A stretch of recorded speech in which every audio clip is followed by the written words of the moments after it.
I just was searching for a town and went every weekend kind of interviewing different towns, and knowing that I wanted one that was historic and very small business oriented. And so I just stumbled on Frederick. I had never heard of it, didn't know anybody there, and just when I went and visited, I loved it and just sold everything in Pittsburgh, moved to Frederick, and opened the business cold. So the challenge was to find a new place to open a business and to live myself. And I knew that I wanted to have a town that was walkable. So there's actually a website that's called, I believe it's called walkscore.com. And you can put in any zip code or any address and it'll give it a score. And I believe the highest is 100 for how walkable it is, how close the grocery stores are, just how walkable in general.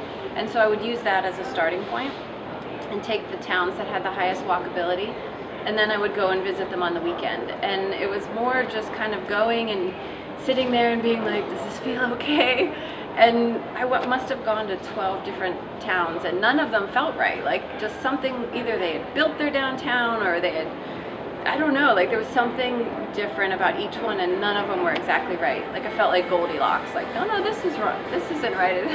And then when I came to Frederick, I literally stepped out of the car and I was like, this is what I'm looking for. This is exactly it. So that was my experience. And I did do some, after I found Frederick, I did some, I think they call it demographic studies, just to make sure the income level and the number of people there, you know, kind of matched what would be good for a new business. But no, that was it. I didn't know anybody. So it made it extra fun. I do find being a part of the community is really important. And I enjoy that anyway, regardless of being a small business owner. I like being involved in my community. But yes, I'm part of the Downtown Partnership, who does a lot of the organization for the first Saturdays and the different downtown things. So I'm involved in that, and that's really helpful.